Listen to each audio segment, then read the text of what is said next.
Hello friends, elimination reaction का part 2 E2 वाला E2 elimination reaction पढ़ेंगे आज। इससे पहले हमने E1 एलिमिनेशन कंप्लीट कर दी। रिएक्शन मैकेनिज्म वाला पार्ट हमारा लगभग कंप्लीट होने आ गया है। लास्ट पार्ट बचा है आइसोमराइजेशन या रीअरेंजमेंट रिएक्शंस, वो इसके बाद देखेंगे। उसके बाद हमारी क्या चलेगी, ऑर्गेनिक के चैप्टर चलेंगे। ओके, तो E2 एलिमिनेशन स्टार्ट करते हैं। इससे पहले हमने E1 एलिमिनेशन कंप्लीट कर दिया था। E2 एलिमिनेशन क्या होता है, देखो इसमें एक ध्यान रखने वाली बात है, बिल्कुल ऑलमोस्ट सेम होता है SN2 के जैसा ही होता है, बिल्कुल SN2 का सेम होता है। थोड़ा सा डिफरेंस होता है इसके अंदर, क्योंकि इसके अंदर जो बातें आती है वो SN2 जैसी ही आती है, बस रिएजेंट चेंज होने से उसका मैकेनिज्म थोड़ा सा रिएक्शन का चेंज हो जाता है। तो थोड़ा देखो उसका देखना रहेगा। तो क्या होता है, जैसे मेरे पास में कोई एल्काइल हैलाइड ग्रुप है, जैसे मेरे पास में CH2Cl प्लस, जैसे मैंने इसको रिएक्शन करवाई एल्कोहलिक, ALC शॉर्ट में लिख रहा हूं, एल्कोहलिक KOH की प्रेजेंट में जब मैं इसकी रिएक्शन कराऊंगा एल्किल हैलाइड की। देखो एल्किल हैलाइड क्या करते हैं, SN रिएक्शन भी देते हैं और एलिमिनेशन रिएक्शन भी देते हैं, बट डिपेंड करेगा कि हम रिएजेंट कौन सा यूज कर रहे हैं। अगर हम रिएजेंट यूज कर रहे हैं एल्कोहलिक KOH तो फिर ये E2 मैकेनिज्म से होगा। देखो एल्कोहलिक KOH क्या है, सीधा ब्रह्मास्त्र है। क्या है, ब्रह्मास्त्र। ये ब्रह्मास्त्र क्या करता है, HX निकालता है सीधा, है ना। एल्कोहल क्या एलिमिनेशन करेगा। अरे सीधी सी बात है, जहां पे एल्कोहल आया था, एल्कोहल क्या करता है, जहां भी एल्कोहल लेते हैं वो जो एल्कोहल लेता है बंदा एलिमिनेट हो जाता है, निकल जाता है, उसको हटा देते हैं वहां से, है ना। एल्कोहल वाले को कोई पसंद नहीं करता है। तो जहां भी एल्कोहल आ जाएगा, मतलब सीधा फंडा है, ट्रिक ध्यान में रखना, एलिमिनेशन करेगा। तो एल्कोहलिक KOH आएगा, एलिमिनेशन करेगा। क्या होता है, -HX। तो क्या बनने वाला है, CH3, ये CH3 हट जाएगा, एक H यहां से चल जाएगा। देखो ये है अल्फा कार्बन, ये है बीटा कार्बन। इसको हमने पढ़ा था कि बीटा एलिमिनेशन में दो टाइप थे, E1 और E2। तो बीटा का एलिमिनेशन होता है, मतलब हाइड्रोजन ग्रुप निकलेगा बीटा वाले कार्बन से, और हेलोजन ग्रुप जो रहेगा वो निकलेगा अल्फा वाले पार्ट से। तो हेलोजन निकल जाएगा और यहां से निकलेगा हाइड्रोजन। तो क्या बनाएगा, CH2 double bond CH2, alkene का फॉर्मेशन होगा।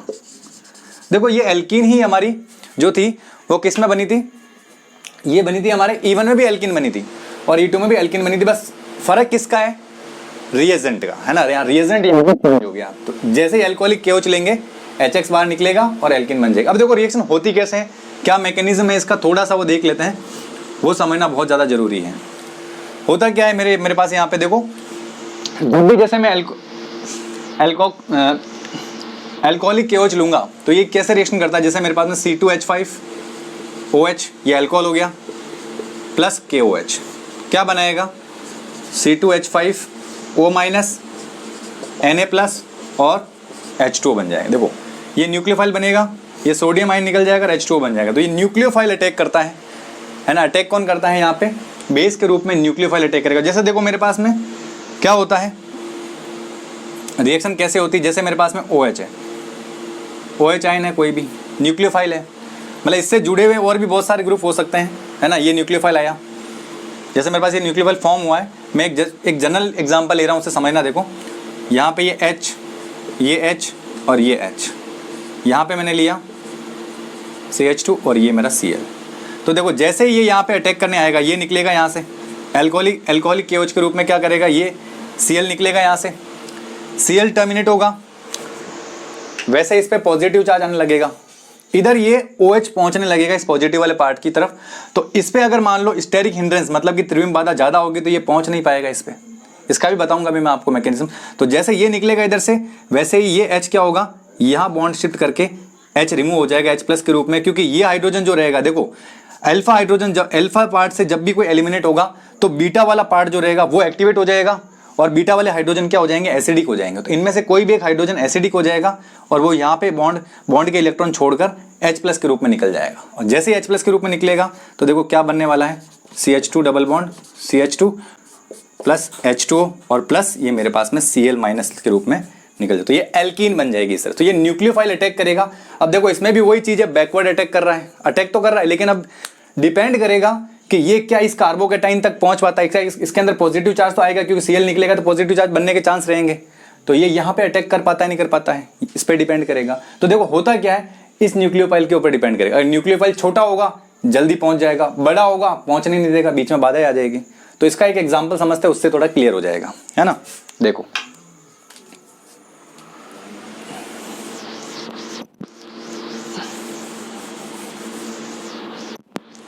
जैसे मैंने यहाँ पे ये CH3 है,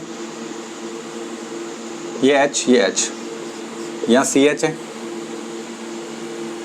ये H है, यहाँ पे कोई Cl लगा हुआ है और यहाँ पे भी H, एक ये है। और देखो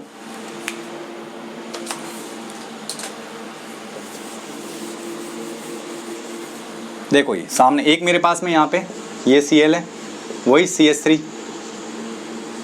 ये H, यहाँ पे एक H और ये।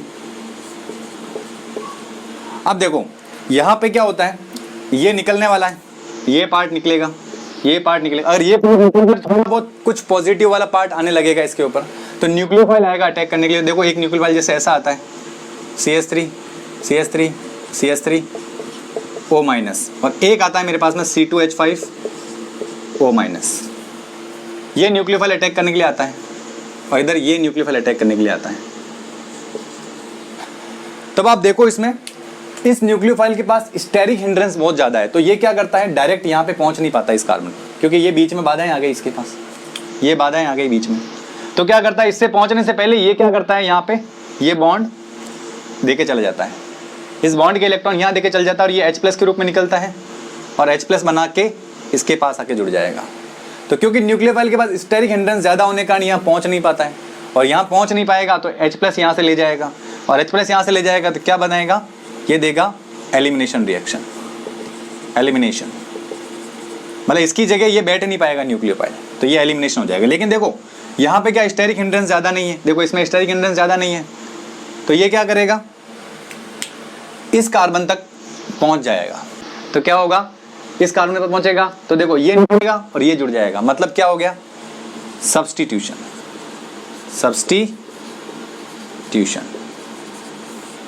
यहाँ पे क्या हो गया, सब्स्टिट्यूशन। तो देखो एलिमिनेशन और सब्स्टिट्यूशन के ऊपर डिपेंड कौन कर रहा है, हमारे पास में न्यूक्लियोफाइल। न्यूक्लियोफाइल के पास अगर बहुत बड़ा न्यूक्लियोफाइल है, स्टेरिक हिंड्रेंस ज़्यादा है, तो उस कंडीशन में एलिमिनेशन होगा, और अगर स्टेरिक हिंड्रेंस नहीं है तो फिर होगा सब्स्टिट्यूशन।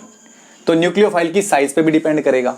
दूसरा, रिएजेंट तो अपन ले ही रहे हैं, एल्कोहलिक KOH आते ही समझ जाना है आपको कि E2 मैकेनिज्म से होगा। और एक बात और याद रखना, वहां पे कोई कार्बोकेटाइन नहीं बनेगा। 2-3 पॉइंट है वो देख लेते हैं इसमें। देखो इसमें क्या होगा, E2 में जैसे SN2 में हुआ करता था, रेट ऑफ द रिएक्शन, देखो rate of the reaction, rate of the reaction is directly proportional to, एक तो होगा रिएक्टेंट और दूसरा हो जाएगा बेस। जो भी आप न्यूक्लियोफाइल या बेस ले रहे हो उस पर डिपेंड करेगा। तो कंसंट्रेशन ऑफ न्यूक्लियोफाइल और कंसंट्रेशन ऑफ रिएक्टेंट, इन दोनों की कंसंट्रेशन पे डिपेंड करेगी रेट ऑफ रिएक्शन। जबकि E1 में क्या होता था, केवल रिएक्टेंट की कंसंट्रेशन पे डिपेंड किया करता था। तो दोनों पे ध्यान रखना, यहाँ पे ये SN2 में होता है, वैसे ही E2 में ये चीज होगी सेम एज इट इज। इसके अलावा इसमें कार्बोकेटाइन जो होगा C+, carbocation will be not, carbocation इसके अंदर नहीं बनने वाला है, ध्यान रखना, कार्बोकेटाइन नहीं बनेगा इसके अंदर। दूसरी बात, कार्बोकेटाइन नहीं बनेगा तो रीअरेंजमेंट नहीं होने वाला है, रीअरेंजमेंट नहीं होगा, ध्यान रखने वाली बात है, वेरी वेरी इंपॉर्टेंट। कार्बोकेटाइन नहीं बनेगा तो रीअरेंजमेंट कैसे होगा, ऑब्वियसली नहीं हो पाएगा। और देखो यहां पे क्या होता है, इसकी पावर 1, इसकी पावर 1, तो ऑर्डर क्या आ जाएगा हमारे पास में इस रिएक्शन में, ऑर्डर आ जाएगा 2, क्योंकि दोनों पे डिपेंड कर रहा है। तो इसकी पावर 1, इसकी पावर 1, दोनों की पावर जोड़ेंगे तो 2 आ जाएगी, तो ऑर्डर 2 है। इसमें इस रिएक्शन को क्या कहते हैं हम, E2 रिएक्शन। E2 क्यों कहते हैं, क्योंकि ऑर्डर कितना है इसमें 2। तो ये 2-3 बातें ध्यान रखने वाली होती है। अब देखो इसमें मोस्ट फेमस एग्जांपल ले लेता हूं मैं, जिससे समझ में आ जाएगा, आपको और क्लियर हो जाएगा अच्छे से। देखो जैसे मैंने एक एग्जांपल लिया, CH3 CH2 CH2 CH2 Cl, alcoholic KOH ले लिया। ध्यान रखना, जब भी एल्कोहलिक KOH आएगा मैकेनिज्म जाएगा E2, है ना, E2 ध्यान रखना, मैकेनिज्म जाएगा E2। तो देखो बनने वाला प्रोडक्ट क्या होगा, CH3 CH2 CH2, ये CH2 डबल बॉन्ड, यहां लग जाएगा डबल बॉन्ड, ये H निकलेगा और यहां से यहां से H निकलेगा, ये अल्फा ये बीटा, तो यहां से निकल जाएगा H, है ना, ध्यान रखना, यहां से निकल जाएगा H, ये डबल बॉन्ड हो गया, 2 3 4। तो ध्यान रखना, बीटा एलिमिनेशन हो गया, मतलब यहां पे क्या हुआ, बीटा एलिमिनेशन, इसी को कहते हैं बीटा एलिमिनेशन। बीटा एलिमिनेशन, या बीटा से हाइड्रोजन निकल जाएगा और यहां से निकल। अब आप कहोगे साहब यहां से प्लस बनेगा, कई लोग ऐसे गलती करते हैं, कार्बोकेटाइन बना देंगे और हाइड्राइड शिफ्ट करके 2 डिग्री कार्बोकेटाइन बनाएंगे, लेकिन जब कार्बोकेटाइन बन ही नहीं रहा है तो ऑब्वियसली यहाँ पे 2 डिग्री कार्बोकेटाइन ही नहीं बन रहा है, तो 2 डिग्री में कन्वर्ट कैसे होगा, रीअरेंजमेंट कैसे होगा? रीअरेंजमेंट जब होता है जब कार्बोकेटाइन बनता है, तो यहाँ कार्बोकेटाइन ही नहीं बन रहा है तो रीअरेंजमेंट नहीं होगा और मेजर प्रोडक्ट हमारा यही बनने वाला है।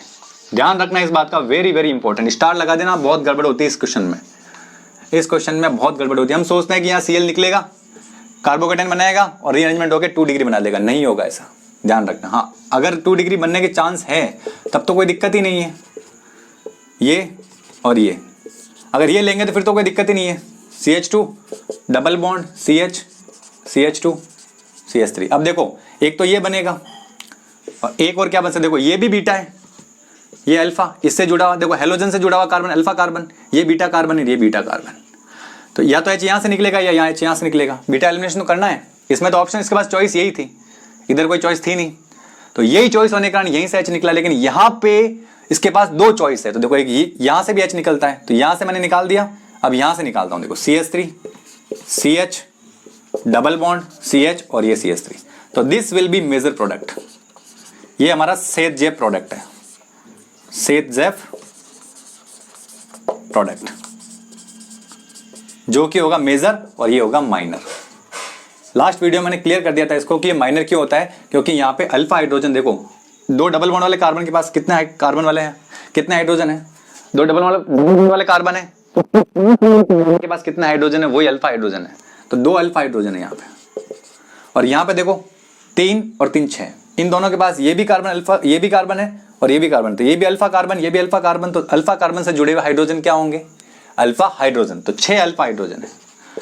और जितने ज्यादा अल्फा हाइड्रोजन होंगे वो उतना ही ज्यादा स्टेबल हुआ करता है, ध्यान रखना, very very important. Hyper conjugation में समझा था हमने इसको, मैंने पहले ही बताया था। तो ये मेजर प्रोडक्ट बनेगा और ये माइनर बनेगा। यहाँ पे इसके पास चॉइस थी, इसलिए यहाँ से बीटा से एलिमिनेशन हो जाएगा यहाँ, लेकिन यहाँ पे देखो रीअरेंजमेंट तो यहाँ पे भी नहीं हुआ, तो रीअरेंजमेंट होने का सवाल ही नहीं होता है। तो ध्यान रखना, ये बहुत इंपॉर्टेंट एग्जाम्पल हो जाता है। एक बात ये क्लियर हुई होगी। एक और एक लास्ट एग्जाम्पल ले लेता हूँ, बहुत ज्यादा फेमस एग्जाम्पल है, उस पर भी क्वेश्चन आता है और नीट 2018 में क्वेश्चन में आया हुआ क्वेश्चन है ये, है ना, नीट 2018। देखो क्या होता है, टेट्रा अमोनियम सॉल्ट का thermal decomposition, tetra alkyl ammonium, tetra alkyl ammonium, tetra alkyl ammonium का thermal decomposition. Tetra alkyl ammonium का थर्मल डीकंपोजिशन कैसे होता है, देखो एक क्वेश्चन आया था नीट 2018 में,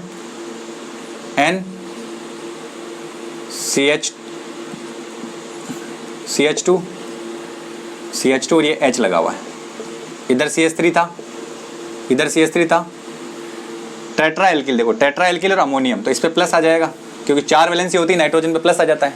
और यहाँ था CH2 CH3,